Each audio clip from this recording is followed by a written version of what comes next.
Hello students, कैसे हो आप सभी। आपका स्वागत है हमारे वोल्केनो आईएएस के इस प्लेटफॉर्म पे।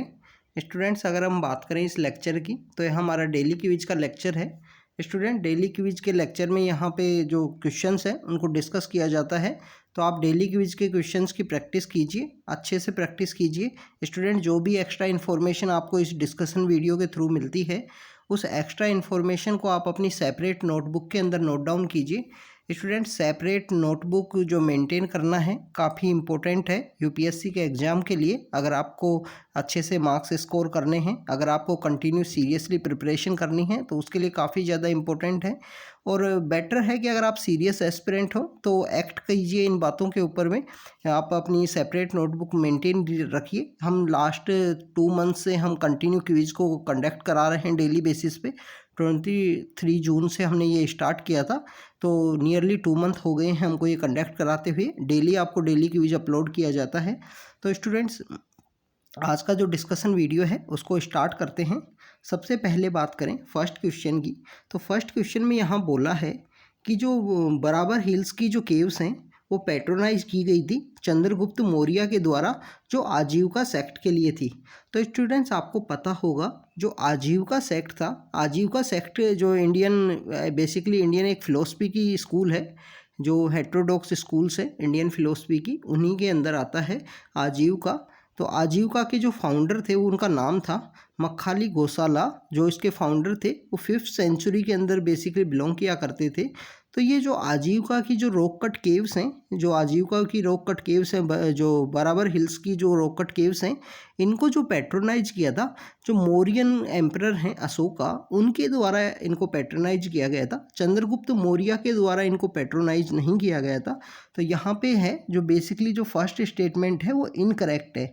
इसको जो पैट्रोनाइज किन्होंने किया था, मौर्य ने किया था इसको पैट्रोनाइज। तो यहाँ पे चंद्रगुप्त मौर्य नहीं आएगा।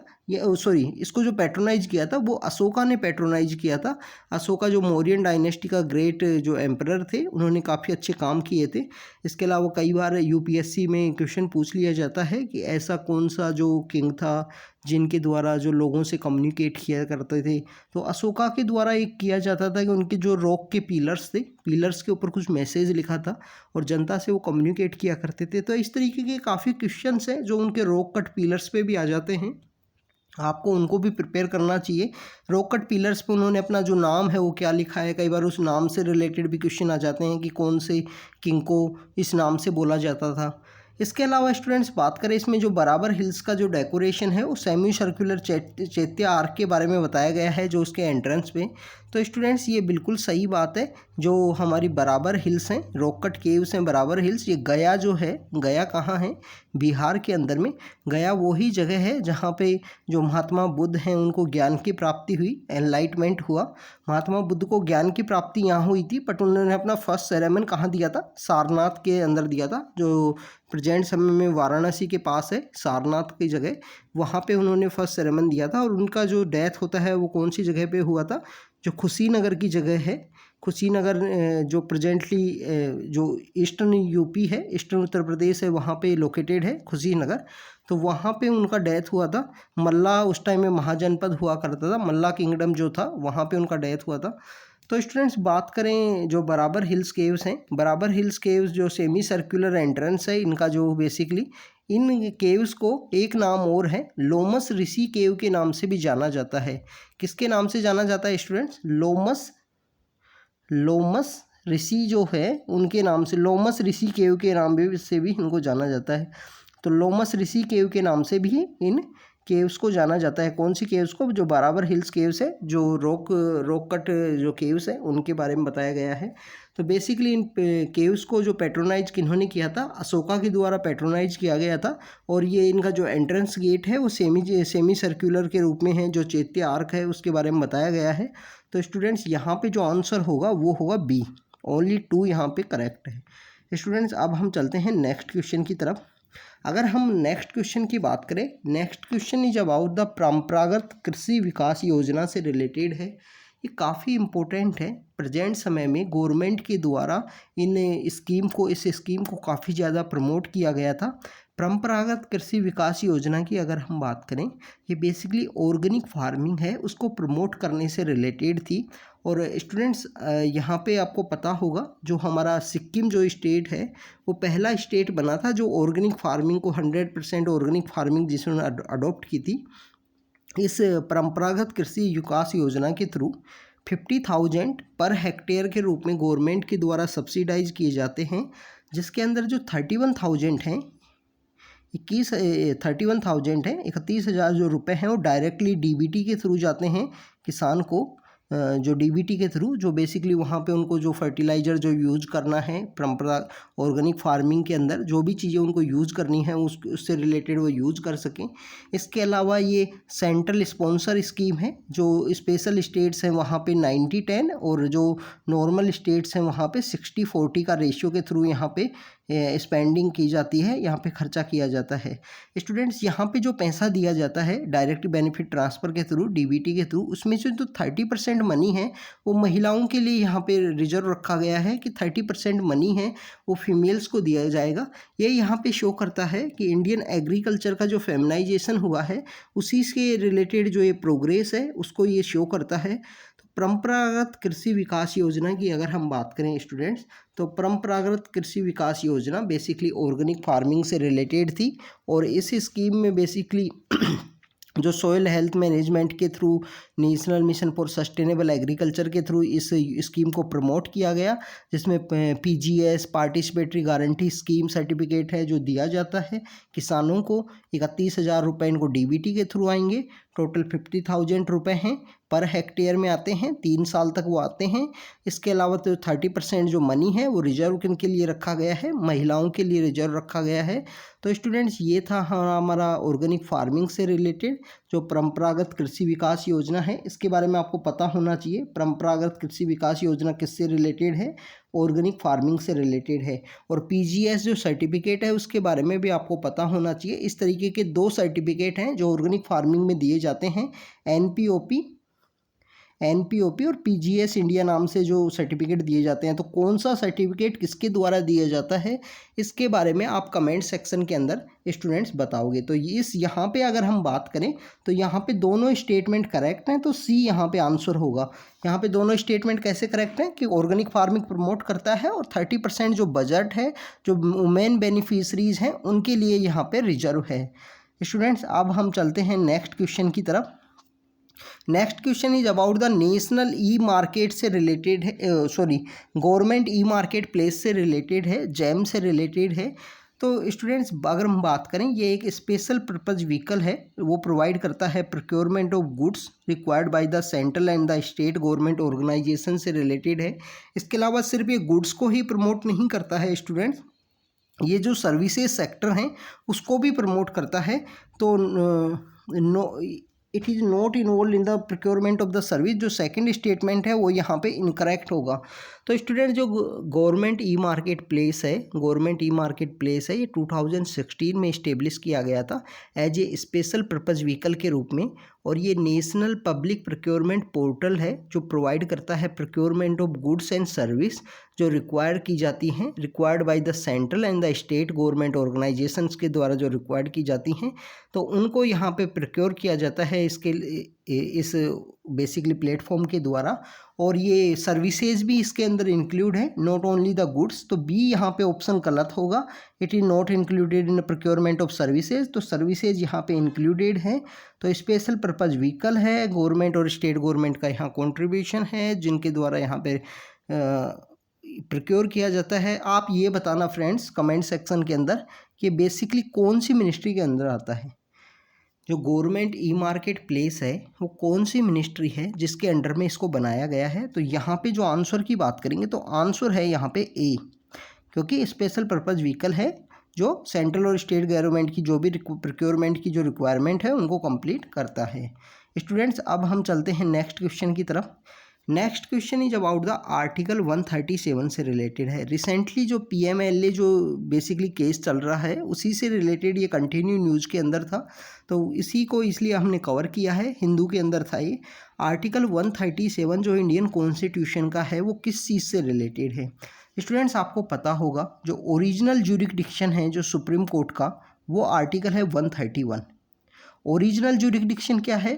ओरिजिनल ज्यूरिसडिक्शन ये है सेंटर और स्टेट के बीच में या स्टेट एंड स्टेट के बीच में कोई भी डिस्प्यूट हो तो उस डिस्प्यूट का सबसे पहले वो डिस्प्यूट कहाँ जाएगा?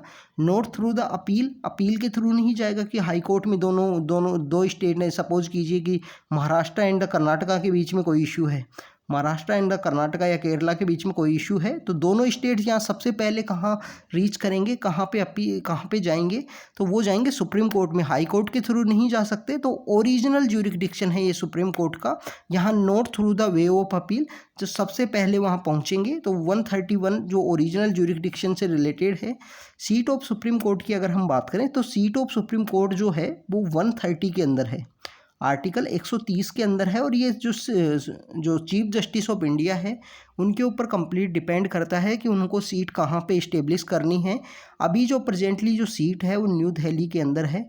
यहाँ पे जो साउथ इंडिया से जो स्टेट्स है इंडिया में, जो कर्नाटका, केरला, जो द्रविडियन स्टेट्स हैं, उनके द्वारा डिमांड भी की जाती है। जो ईस्टर्न इंडिया के स्टेट्स हैं वहाँ से भी डिमांड आती है कि एक जो सीट है जो सुप्रीम कोर्ट की वो वहाँ इस्टेब्लिश की जाए, जिससे टाइम भी बचे और प्रॉपर वे में वहाँ के केसेज को वहीं पे ही सोल्व किया जा सके। अगर हम बात करें inter state water dispute resolution से रिलेटेड, तो स्टूडेंट्स यहाँ पे इंटर स्टेट वाटर डिस्प्यूट से रिलेटेड सुप्रीम कोर्ट के पास में ओरिजिनल ज्यूरिसडिक्शन के अंदर भी पावर नहीं है। यहाँ पे जो ट्रिब्यूनल्स बनाए जाते हैं ये आर्टिकल 262 के थ्रू यहाँ पावर है इंटर स्टेट वाटर डिस्प्यूट का जो भी रिजोल्यूशन है। इसके अलावा बात करें कि review of its own judgement, तो ये यहाँ पे बिल्कुल सही है। तो डी यहाँ पे करेक्ट होगा कि अपने खुद के जो जजमेंट्स हैं उनको यहाँ पे रिव्यू कर सकता है जो सुप्रीम कोर्ट है, रिव्यू करता है खुद ही के जजमेंट्स को, क्या हमने कोई रॉन्ग तो नहीं दिया, तो उन सब रिव्यूज़ को यहाँ पे रिव्यू किया जाता है। तो डी यहाँ पे आंसर होगा कि अपने जो जजमेंट्स हैं उनको रिव्यू किया जाए जब सुप्रीम कोर्ट के द्वारा, तो उन्हीं को यहाँ काउंट किया जाता है वो आर्टिकल 137 के अंदर में। अगर हम बात करें कि रिव्यू पेटिशन की, अभी सुप्रीम कोर्ट ने इसको ओपन कोर्ट के अंदर रिव्यू पेटिशन के लिए अलाउ किया है, पीएमएलए जो एक्ट के अंदर जो अभी केस आया था। तो स्टूडेंट्स अगर हम बात करें कि जो रिव्यू पेटिशन है वो 30 डेज के अंदर में फाइल हो जानी चाहिए आफ्टर द जजमेंट, जब ही उसको यहाँ रिव्यू किया जाता है। तो यहाँ पे जो टाइम पीरियड है रिव्यू पेटिशन का वो है 30 डेज। ये आपको पता होना चाहिए कि रिव्यू पेटिशन का जो टाइम है वो कितना है। तो article 137 is related the review of its own judgement by the honourable supreme court. तो स्टूडेंट्स हम चलते हैं नेक्स्ट क्वेश्चन की तरफ। Next question is about the जो प्रथा मुखोपाध्याय जो पैनल कॉन्स्टिट्यूट किया गया था गवर्नमेंट के द्वारा, वो किस चीज़ से रिलेटेड था? स्टूडेंट्स हमको पता होना चाहिए इस तरीके के जो पैनल जो कॉन्स्टिट्यूट किए जाते हैं प्रीलिम्स के अंदर। तो एक ही बार 2015 के अंदर एक क्वेश्चन, 16 के अंदर एक क्वेश्चन पूछा गया था जो वेस्टर्न घाट से रिलेटेड जो कमेटी कॉन्स्टिट्यूट हुई थी वहाँ पे। अगर हम बात करें हमारे मेंस के आंसर्स में इस तरीके के जो पैनल्स हैं, इस तरीके के जो जजमेंट्स हैं, आर्टिकल्स हैं, ये जब हम हमारे आंसर के अंदर जब कोट करते हैं तो हमारा आंसर के अंदर जो मार्क्स हैं वो काफ़ी आपको जो नॉर्मल आंसर से आपको हमेशा ज़्यादा ही मिलेगा, चाहे आपको हाफ मार्क ही ज़्यादा मिले। अगर आप 20 क्वेश्चंस में इस तरीके से अगर आप 20 में से 10 क्वेश्चन भी करते हो तो आप 5 मार्क्स एक्स्ट्रा स्कोर करोगे और कैंडिडेट्स के अलावा। तो एक पेपर में अगर 5 हैं तो 4 पेपर्स में वो होते हैं 20। तो 20 मार्क्स अगर आपके कट ऑफ से ऊपर हैं तो स्टूडेंट्स आपका जो सिलेक्शन है, आप कभी भी देख लेना कि जब भी लिस्ट होती है वो लिस्ट में जो कट ऑफ से अगर 20 मार्क्स ऊपर आपका स्कोर है तो आपको आसानी से अच्छी सर्विस मिलने के चांस ज़्यादा हो जाते हैं। तो प्रथा मुखोपाध्याय जो पैनल कॉन्स्टिट्यूट किया गया था गवर्नमेंट के द्वारा, वो बेसिकली रिलेटेड था one nation one ration card से रिलेटेड। हमारे जो माइग्रेंट लेबरर्स हैं, जो माइग्रेंट पीपल्स हैं, वो हम एक स्टेट से दूसरे स्टेट के अंदर जाते हैं तो वहाँ पे उनको जो अन्न का जो डिस्ट्रीब्यूशन किया जाता है, जो बेसिकली जो भी गवर्नमेंट की फैसिलिटीज़ हैं उनका फ़ायदा नहीं मिल पाता है। तो उन्हीं को देखते हुए माइग्रेशन की जो रेट को देखते हुए गवर्नमेंट के द्वारा एक कॉन्स्टिट्यूट किया गया कि जब अपने खुद के स्टेट के अंदर भी अगर अपना डिस्ट्रिक्ट छोड़ के वो कोई दूसरे डिस्ट्रिक्ट के अंदर जाते हैं तो वहाँ भी उनको जो प्रॉपर जो गवर्नमेंट का बेनिफिशरी जो थिंग्स हैं, जो भी स्कीम्स हैं, उनका वहाँ फ़ायदा मिल सके। अगर वो दूसरे स्टेट के अंदर भी जाते हैं तो वहाँ उनको फ़ायदा मिल सके। तो उससे रिलेटेड है one nation one ration card से रिलेटेड जो हमारे पब्लिक डिस्ट्रीब्यूशन सिस्टम्स हैं उनको यहाँ रिफॉर्म करने से रिलेटेड है। स्टूडेंट्स अगर हम बात करें, इसके अंदर 2 पोर्टल क्रिएट किए गए थे। एक तो था अन्न वितरण पोर्टल, अन्न वितरण पोर्टल।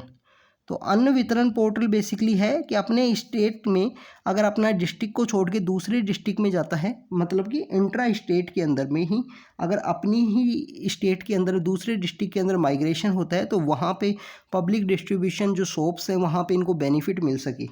इसके अलावा जो इंटीग्रेटेड मैनेजमेंट ऑफ जो पब्लिक डिस्ट्रीब्यूशन पोर्टेबिलिटी, जो IMPDS है, एक पोर्टल है, दूसरा है integrated management of public distribution system. ये है अगर दूसरे स्टेट के अंदर में कोई भी माइग्रेंट लेबर्स जाते हैं तो वहाँ से हैं, उससे रिलेटेड ये पोर्टल है, वहाँ पे इस पोर्टल को यूज किया जाता है। तो स्टूडेंट्स यहाँ पे बी आंसर होगा। उदय स्कीम आपको पता होगी, उज्ज्वल डिस्कॉम अश्योरेंस योजना थी। हमारे जो डिस्कॉम सेक्टर्स हैं जो हमारे बिजली से रिलेटेड हैं, हाँ इलेक्ट्रिसिटी से रिलेटेड जो डिस्कॉम्स हैं उनको यहाँ प्रॉफिट गेन करने से रिलेटेड है। किसान संपदा योजना वो बेसिकली एग्रीकल्चर सेक्टर से रिलेटेड है। वेस्टर्न घाट्स के बारे में आपको पता होना चाहिए कि वेस्टर्न घाट हैं जो गुजरात से स्टार्ट होते हैं। स्टूडेंट्स एक बार UPSC में क्वेश्चन पूछ लिया गया था कि वेस्टर्न घाट में कौन कौन से स्टेट्स आते हैं, तो आपको स्टेट्स के बारे में पता होना चाहिए कि वेस्टर्न घाट के अंदर गुजरात भी आता है, महाराष्ट्र भी आता है, कर्नाटका भी आता है और केरला भी आता है। तो इस तरीके से जो स्टेट्स हैं इनको, गोवा भी आता है। तो इस तरीके जो स्टेट्स हैं उनके बारे में आपको पता होना चाहिए। इस तरीके से एक बार क्वेश्चन पूछ लिया गया था UPSC में 2016 के अंदर में। तो students one nation one ration card से रिलेटेड था। प्रथा मुखोपाध्याय पैनल है। ये जो प्रथा मुखोपाध्याय हैं ये बेसिकली जो सेंटर फॉर पॉलिसी रिसर्च है उसके मेन पर्सन हैं। इनके काफ़ी ज़्यादा जो आर्टिकल्स आपको न्यूज़पेपर में रीड करने के लिए मिलते होंगे। तो यहाँ पे जो आंसर है वो बी आंसर है। तो स्टूडेंट्स ये आज के डिस्कशन में हम इतना ही रखते हैं। अगर आपको ये वीडियो सही लगा हो, अगर आपके जो फ्रेंड्स हैं जो UPSC की तैयारी कर रहे हैं तो उनको आप ये वीडियो शेयर कर सकते हो स्टूडेंट्स। तो स्टूडेंट्स कंटिन्यू हार्ड वर्क कीजिए, जो भी इन्फॉर्मेशन मिलती है उसको नोट डाउन कीजिए। तो students thank you very much.